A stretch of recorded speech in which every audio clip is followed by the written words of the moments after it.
علی بھی اگلا سوال ہے، اسلام 360 جو قرآن و حدیث سے متعلق ایک زبردست ایپ ہے، کچھ دنوں سے گوگل پلے اسٹور سے اچانک غائب ہو چکی ہے۔ علی بھائی اکثر اوقات اسلام 360 استعمال سے متعلق ترغیب دلاتے رہتے ہیں، ان سے کہیں کہ زاہد چھیپا بھائی سے رابطہ کر کے جلد از جلد اسے بحال کروائیں، شکریہ۔ زاہد بھائی سے کل بھی میری ڈیٹیل بات ہوئی ہے، اس ایشو کے بعد کافی دفعہ فون پہ ان سے میری بات ہوئی ہے جی، انہوں نے مجھے پوری ڈیٹیلز بتائی ہیں، میں جو آن کیمرہ تو نہیں بتا سکتا، کانفیڈینشیل ہے۔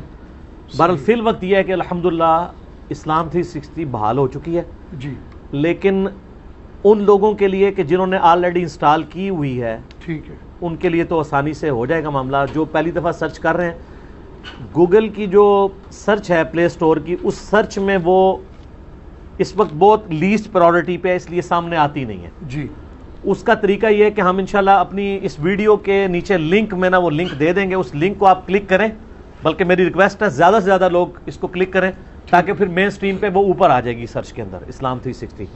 ماشاءاللہ یہ بہت بڑی خدمت ہے ان کی، اور آپ کو پتا ہے میں نے 24 اگست 2017 کو ایک پرومو بنا کے دیا تھا۔ زاہد بھائی مجھے اسلام آباد جب ملنے کے لیے آئے تھے اپنی ٹیم کے سمیت، اس وقت آلموسٹ 2.4 ملین یوزر تھے، اس وقت 6.1 ملین یوزر ہیں۔ دنیا میں 61 لاکھ لوگ اسلام 360 یوز کر رہے ہیں، ماشاءاللہ، یعنی بہت بڑا کارنامہ ہے اور فری ہے۔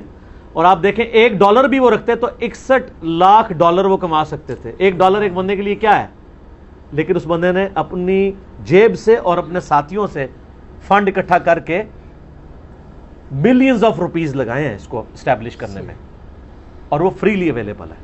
پھر وہ گوگل کی ریکوائرمنٹ تھی جس کی وجہ سے مجبوراً انہیں ایڈورٹیزمنٹ شروع کرنی پڑی، ان کا تو ارادہ نہیں تھا، ظاہر ہے وہ مین سٹریم سے پھر وہ ہٹا دیتے ہیں۔ یہی مسئلہ یوٹیوب کی مونیٹائزیشن کا بھی ہے، بل پھر بھی وہ کوشش انہوں نے کی ہے کہ اس کو ذرا لمیٹڈ رکھا جائے۔ اور دنیا میں 178 کنٹریز میں یہ ایپ استعمال ہو رہی ماشاءاللہ تعالی۔ کچھ ٹیکنیکل ایشوز آئے تھے گوگل کی طرف سے، انہوں نے ای میلز کی ہیں، الٹیمیٹلی وہ ریزالو ہو گئے، اور اللہ کرے کہ یہ معاملات بہتری کی طرف جائیں۔ آپ بھی دعا کریں اس حوالے سے کہ ایک بہت بڑی ایفرٹ ہے ان کی، اور فرقہ واریت کی لعنت سے بالاتر ہو کے ہے۔ مجھے خوشی اسی بات کی ہے، میں نے پرومو بھی اس لیے بنا کے دیا تھا کہ انہوں نے تمام مکاتب فکر کے قرآن حکیم کے تراجم اس میں ایڈ کیے ہیں۔ صرف یہ نہیں ہے کہ بریلویوں کا ڈال دیں، دیوبندیوں کا چھوڑ دیں، لیکن اس کا ایک تاریخ پہلو یہ ہے کہ انہوں نے بتایا کہ جب کبھی میں کسی مولوی کو ملنے گیا، اس نے کہا کہ یہ تو بڑا اچھا کیا آپ نے ہمارے فرقے کا ترجمہ ڈالا ہے، دوسروں کا کیوں ڈالا ہوا ہے؟ بیسیکلی خود تو یہ اہل حدیث ہیں جو ہیں، لیکن وہ اہل حدیث اس طرح کے بس وہ منہج اہل حدیث کو فالو کر رہے ہیں، وہ مطلب اب علمی کتاب ہی ہیں اس حوالے سے۔ میں آپ کو مزے کی بات بتاؤں، جب مجھے ملنے کے لیے آئے تو مجھے کہتے ہیں، ظاہر آپ کو پتا ہے جب بھی کوئی شخص میرے پاس آتا ہے نا اس طرح کا کوئی تحقیقی بندہ، تو اس سے پہلے سنی شیعہ کنفلکٹ مجھ سے ڈسکس کرتا ہے۔ تو میں نے کہا یہ اگر مجھ سے ڈسکس کرنا ہے تو پھر آپ کو یہاں ٹائم دینا پڑے گا۔ کہتے ہیں بیٹھے ہیں، تو پھر میں نے کہا میں حدیثوں کے نمبر بولتا ہوں، حدیثیں کھول کے آپ خود پڑھیں کہ جو کچھ میں بیان کر رہا ہوں آپ کی اپنی اس میں لکھا ہوا ہے کہ نہیں۔ اس میں کئی ایک باتیں ہوئیں، اس میں میں آپ کو ایک بڑی مزے کی بات بتاؤں۔ وہ کہنے لگے آپ علیہ السلام کہتے ہیں، یہ تو شیعہ کہتے ہیں۔ میں نے کہا نہیں، سنی بھی کہتے ہیں اور آپ کی ایپ میں موجود ہے۔ کہتے ہیں کدھر ہے؟ میں نے کہا بخاری کھولیں، بخاری شریف۔ کہتے ہیں کون سی حدیث؟ میں نے کہا آپ حدیث کھولیں 6318، علی اور فاطمہ کے ساتھ علیہ السلام لکھا ہے، ان دونوں پر اللہ کا سلام۔ اور میں نے کہا کھولیں 3748 صحیح بخاری کی، حسین علیہ السلام امام بخاری نے لکھا ہے۔ اچھا انہوں نے ایپ کھولی، کہتے نہیں یہ تو رضی اللہ عنہ لکھا ہوا ہے۔ میں نے کہا نا، عربی میں پڑھیں۔ عربی میں پڑھا تو علیہ السلام لکھا تھا۔ میں نے کہا دیکھیں نا مولوی کی 2 نمبری، امام بخاری نے تو حسین علیہ السلام لکھا تھا، مولوی نے علیہ السلام کا ترجمہ رضی اللہ عنہ کر دیا۔ کیوں؟ مولوی سنیت کے پلیٹ فارم سے کھا رہا ہے، اس نے چندہ بک اپنی لادہ رکھی ہوئی ہے۔ اعلیٰ علیہ السلام تو کوئی ایشو نہیں ہے، آپ ایک دوسرے کو السلام علیکم کہتے ہیں، مردوں کو السلام علیکم کہتے ہیں، قبر رسول پہ السلام علیکم کہتے ہیں، نماز میں اپنے اوپر کہتے ہیں السلام علینا۔ میرے اس پہ کلپ ہے علیہ السلام سنی شیعہ کا اختلاف علیہ السلام اور رضی اللہ عنہ پہ، تو حیران ہو گئے۔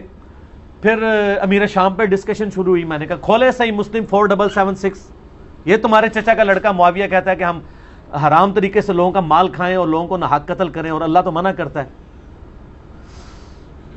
وہ تو پتہ ہے نا، پہلی دفعہ تو بندے کے کانوں سے دھواں نکلتا ہے نا۔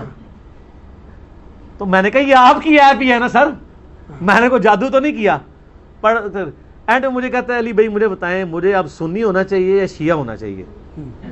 جب اس لیول پہ کوئی پہنچ جائے نا تو وہ ٹائم ہوتا ہے کہ وہ پھر جھوم کے کہتا ہے کہ نہ میں وابی نہ میں بابی، میں ہوں مسلم علمی کتابی۔ میں نے کہا آپ سنی شیعہ نہ ہو، آپ مسلم رہیں، اور جو بات شیعہ کی ٹھیک ہے آپ وہ ایکسیپٹ کریں، جو سنیوں کی ٹھیک ہے آپ وہ ایکسیپٹ کریں۔ تو پھر بار بار یعنی ایک بڑی وہاں پہ ڈسکشن رہی، وہ ملاقات تو ہماری رینج تھی 1.5-2 گھنٹے کی، وہ 4-5 گھنٹوں پہ چلی گئی۔ بل میرے پاس بھی ٹائم تھا تو گپ شپ کرتے رہے، الٹیمیٹلی پھر وہ یعنی ایشو ریزالو ہو گیا۔ تو اسلام 360 سے مجھے یاد آیا، اسلام 360 پہ جب کبھی بھی کوئی اس طرح کا ایشو آتا ہے، آپ کو پتہ ہے پچھلے دنوں وہ ایک بریلوی عالم نے وہ لیکن ڈائریکٹ نہیں پڑھنا، تو وہ اس مولانا کے بارے میں میرا کلپ آیا ماشاءاللہ، وہ کتنا وائرل ہوا ہے، میں نے اس میں بتایا کہ کتنے بڑے دشمن ہیں، یہ نہیں چاہتے، بلکہ مجھے زاہد بھائی نے خود فون پہ بتایا ہے کہ پاکستان لیول کے ایک مفتی کے بارے میں، میں مکتبہ فکر بھی نہیں بتاتا ورنہ آپ پہنچ جائیں گے کس مفتی کی میں بات کر رہا ہوں، کیونکہ وہ بہت بڑا مفتی ہے۔ تو وہ کہنے لگے کہ اس کے پاس جب میں گیا تو میں تو ایکسپیکٹ کر رہا تھا وہ بڑی تعریف کرے گا کہ آپ نے بڑا اچھا کام کیا، تو اس نے مجھے پہلا جملہ بولا کہ جو کچھ آپ نے کیا ہے نا، ہم تو اسے سمجھتے حرام ہے کہ قرآن و حدیث آپ عوام کے ہاتھ میں دے دیں۔ اب اس بیچارے نے کیا بات کرنی ہے، پھر ٹی وی ٹاک شوز میں ہی جا کے اس نے اسلام 360 کا تعارف کروانا ہے نا، جی ٹھیک ہے نا۔ تو جب علماء کے چھپے ہوئے چہرے ہیں، مجھے بتائیں دنیا میں کون سا ریلیجن کا ماننے والا ہے جو اپنے ریلیجن کی کتابوں کو سافٹ ویئر میں لا کر ان کی عوام تک پہنچانے کو حرام سمجھتا ہو، سوائے مسلمانوں کے؟ اس لیے کہ ان کے عقیدے کتابوں کے مطابق نہیں، کیونکہ کتابوں کا دین اور ہے اور بابوں کا اور، وہ بابوں کے دین کو لے کے چل رہے ہیں، کتابیں تو بالکل 180 ڈگری باتیں کر رہی ہیں، تو اس کا طریقہ۔ اور میں اکثر کہتا ہوں کہ اگر آپ کو یہودی عیسائی آ کے کہنا قرآن ڈائریکٹ نہیں پڑھنا آپ گمراہ ہو جاؤ گے، آپ کہیں گے وہ دشمن قرآن، لیکن یہی بات اگر مولوی کر دے تو آپ کہتے ہیں مفتی صاحب نے فرمایا ڈائریکٹ نہیں پڑھنا چاہیے۔ اوے مفتی جڑے نے تواڈے یہودوں نصارا تو ود گئے ہوئے جے اس طرح دے۔ میں نہیں آپ سے کہتا کہ آپ ان کے خطرے چیک کریں کہ یہ ہندوؤں کے طرف سے چھوڑے ہوئے ایجنٹ ہیں یا مسلمان ہیں، خطرے نہیں بالکل چیک کرنے، اس نے ظاہر نہیں رکھنا ہے کہ مسلمان ہی ہوں گے۔ خطرے اس وقت چیک ہوں گے جب ایجنسیوں کے ہاتھوں یہ پکڑے جائیں گے، تو خطرے نکلتے بھی نہیں ہیں۔ یہ مجھے کہتا ہے خطروں کی مثال دیتا ہے، یہ ولگر بات کرتا ہے، یہ تو ہم بھگت رہے ہیں۔ تو خطرے کی بات کرنا کوئی ولگر بات نہیں ہے، یہ تو اسلام کی بنیاد ہے۔ بخاری مسلم دونوں میں حدیث ہے کہ 5 چیزیں فطرت میں ہیں، داڑھی بڑھانا، مونچھیں پس کرنا، ناخن کاٹنا، زیر ناف بال کاٹنا اور ختنے کروانا۔ یہ ہم اس لیے بات کرتے ہیں کہ ہم بھگت رہے ہیں۔ یہاں کئی مسجدوں کے پیش امام اور مفتی پکڑے گئے ہیں، 15 سال سے مفتی بن کے بیٹھے ہوئے ہیں، کل چیک کیا تو خطرے ہی نہیں ان کے، وہ را کے ایجنٹ تھے انڈیا کے، کوئی اسرائیل کے ایجنٹ ہے۔ پوچھیں ذرا آپ ایجنسیز کے لوگوں سے۔ تو